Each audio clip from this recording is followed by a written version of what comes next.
I'm Kevin O'Hara for alcoholmastery.com. Learning happens on the edge of your comfort zone. Whenever you do anything in life, whenever you learn anything, whenever you change anything about yourself, you've got to get outside of the place where you feel comfortable, right? Change always happens once you push yourself a little bit outside of that comfort zone. And it doesn't have to be far outside it, it can just be a little bit. That's how we do things, is we push ourselves a little bit out, test the waters, see how things feel for ourselves, then go back in a little bit, push ourselves a little bit further out again. And each time you do this and you force yourself outside of your comfort zone, you get a little bit more comfortable being there, and eventually your comfort zone expands to take in this new area, right? So it's the same with quitting drinking alcohol. Quitting drinking alcohol is just the start, it's the beginning process. You have to do this in order to make the change. You can't make the changes in your life, right, while you're still drinking alcohol. The alcohol drinking is stopping you from doing so many things. So you stop the flow of alcohol, you force yourself into a new way of thinking, you force yourself outside of your comfort zone from day one. And that's the first step. Second step is learning new ways of dealing with your life, learning new ways of doing things, of relaxation, of de-stressing, all these kind of things, right? That's the second step. That's the hardest step. It's a step that's going to take you a long time to do. But the further away from alcohol you go, the more distance you put between yourself and alcohol, the easier it becomes, right, to think like a non-drinker, right? Because your behavior is everything.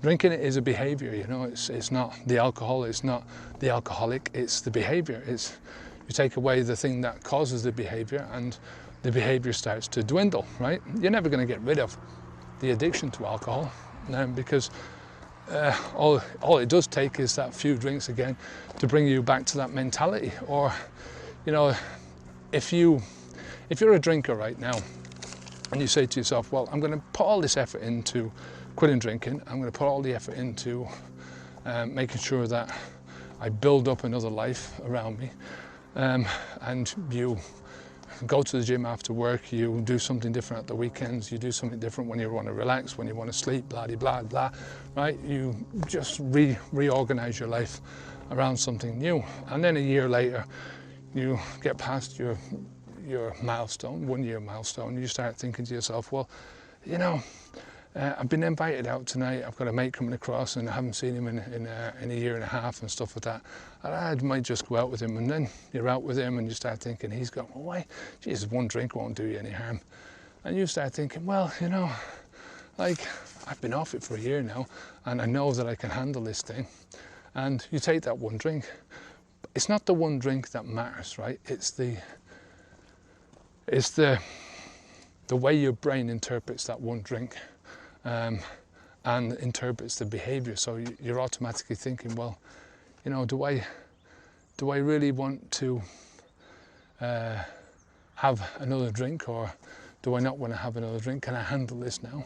And you might be thinking, yeah, I can handle this now.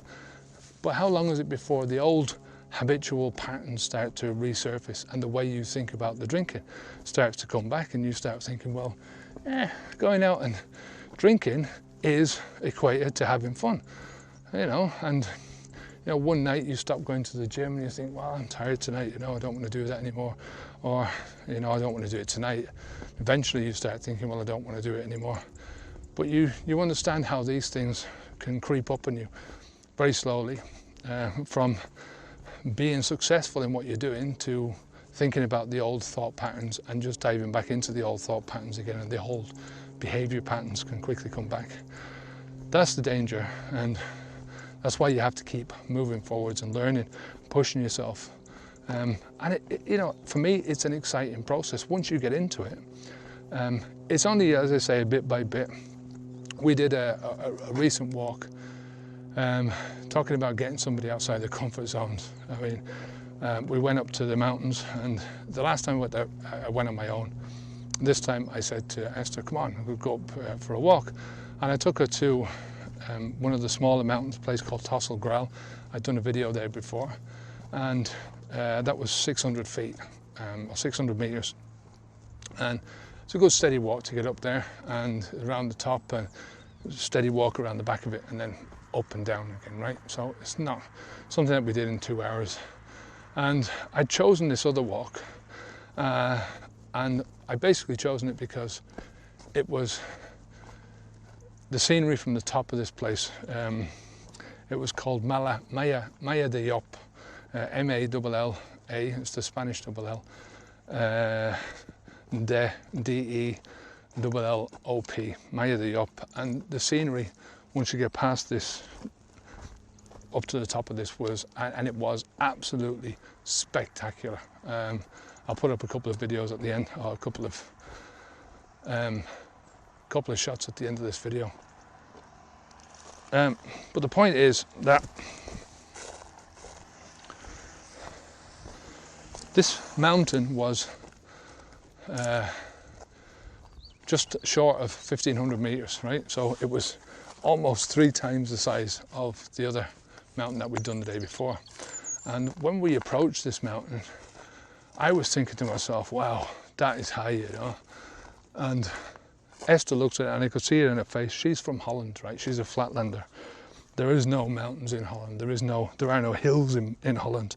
It's very flat land. You know, if you've ever heard of, you know, the Dutch are known for their abilities to fight back the sea, you know, to reclaim the land from the sea. So we climbed and we climbed and we climbed, and the more we climbed on these very narrow tracks, you know, the tracks were only sort of half a metre wide, and some of the tracks were on the edge of some pretty decent slopes, you know, and I could just see her getting more and more nervous, you know. And we got to the top of this thing, and I was saying, come here and look over. And she looked over the edge, and she was so proud of herself. I was so proud of her, what she'd done, but she was nervous, you know. And I had to keep saying to her, you know, all the way down, you know, this is going to be cool now, you know, on the way down it's going to be this and that, you know, it'll be easier, we're just going downhill now. And for most of the part it was downhill, but there was a certain section as we were going across, and we were maybe 600 meters up, 700 meters up, and there was a slope like this that we were going across, and it was shale that had come down. It was just a whole bunch of shale, but there was a track going across it, which, as I say, was maybe a foot wide, and in parts of it, some of the track had disappeared, so there was only like a half a foot where you could get a grip. And oh man, I thought she was gonna, you know, she panicked on a couple of occasions, and I had to calm her down and stuff like this. But she did so well, and she wouldn't do it again, right? Let's put it at that. But she got so far out of her comfort zone up there, and she had no choice, in all fairness, and I didn't even think about it from that perspective. I didn't think that she was that bad, to be honest. She will do the smaller mountains, and she thought the smaller mountain in comparison to the bigger mountain was a piece of piss, you know, it was easy. But she said she wouldn't do the big one again, but she was glad that she did it. She was glad for the experience, she'd never seen anything like that before. And she's jumped out of a plane skydiving twice, and she said that was more scary than her skydiving experience, and she got more out of it than a skydiving experience. So yeah, fair play to her. Really proud of her today. You know, that was at the weekend, and you know, it was just when we got back down, she was such a big smile on her face. It was great to see. But as I say, really, really outside of her comfort zone. You know, if we hadn't have done that, if we hadn't gone on that walk, she learned something really valuable about herself, you know, that she likes going walking. She doesn't like big mountains, but she really enjoyed the mountaineering thing, you know. And one of the things about this is that just everything new is going to make you feel uncomfortable to a certain degree, right? To one degree or another. So you can't avoid that. You have to put up with that. Whatever happens after you stop drinking is and isn't in your control, right? You control a lot of what you're doing, like you control what you're drinking by you putting it into your mouth. You are in charge of the bottle, right? You're the bottle tipper, you're the bottle chugger, and it's really up to you whether you drink or not, right? And it's the same thing with quitting drinking. It's up to you whether you don't drink or not, you know? There's nobody else doing this. There's nobody else that can push you to do this. You know, the only way somebody else can really force you to not drink is if they literally tie you up and hold you down and pour the stuff down your fucking throat, right? And, you know, what's the likelihood of that happening? If somebody did that to me tomorrow, it's not my fault, you know?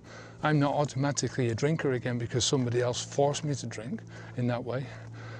But, you know, that's not going to happen, right? So we have to assume that you have control over these things. Now, when you move forward and you move into something else, you're going to make mistakes. You're going to have little failures. You're going to have little things that don't go right.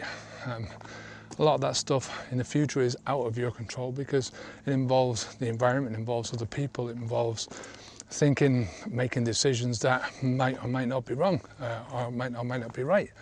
So you just have to accept this part of it. You know, you have to accept that, you know, getting out of your comfort zone is not going to be comfortable all of the time. It will become comfortable. What is uncomfortable now will become more comfortable as you go forwards. You know, but for most things to happen in life, if you want to make these changes in life, you have to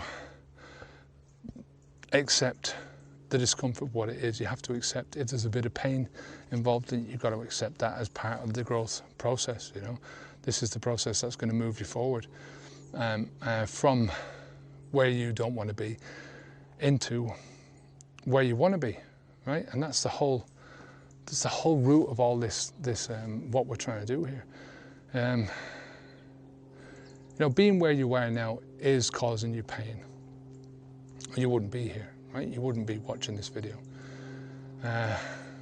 You want to be somewhere else. You want to behave in a different way.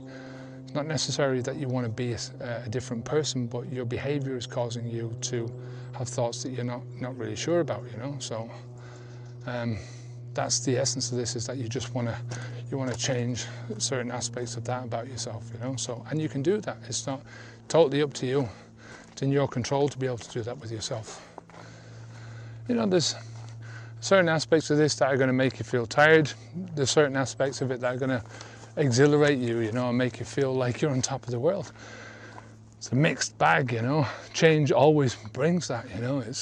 There's times when you're going to feel definitely this is the right thing to do and I'm feeling the benefits of this, and other times you're just going to feel, oh, you know, I'm really tired with all this now.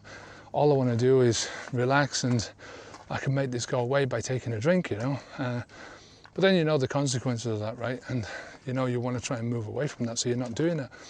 But think about any change. Think about if you're obese, if you want to lose weight, how many changes you have to actually put into your life in order to lose weight. You know, most people would like to think, well, there is an easy change, right? You go down to your doctor and you get a slimming pill, a series of slimming pills that you take over the weekend. You know, the weight just drops off you and all of a sudden you're this skinny person who is packed with muscles and stuff like that. It doesn't work like that. Nothing works like that. It all takes hard work. You have to stop eating the food. You have to stop eating the crap food that you were eating in the first place. You have to start eating good food. You have to get exercise. You have to change your mentality in so many different ways, not just to get skinny, right? And not just to lose the weight and to stop the consequences of that weight loss, of that massive weight that you've got onto your body, but to keep it off in the long term requires huge overall life changes. Same with alcohol. In order to stop the drinking, to stop the consequences of the drinking, it requires massive life changes that you carry on for the rest of your life. Those changes don't happen overnight.